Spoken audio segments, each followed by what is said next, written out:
выбрали предпринимательское право, потому что сейчас это актуально. Очень быстро меняются все нормативы и так далее, и людям сложно привыкнуть к этому, и нужно какое-то кураторство в этом вопросе. Мы считаем, что молодежи это полезно и интересно.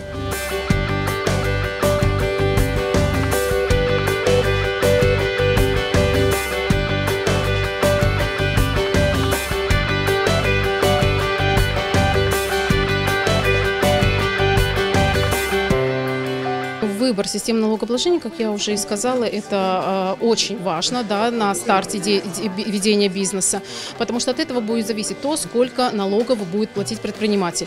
То, какую систему ему выбрать, будет зависеть от рода его деятельности. То есть, если он работает один, если работает без наемников, то это УСНК. Если у него розница, магазин, то ЕНВД. Патент, там тоже очень большой список действий работы по патенту.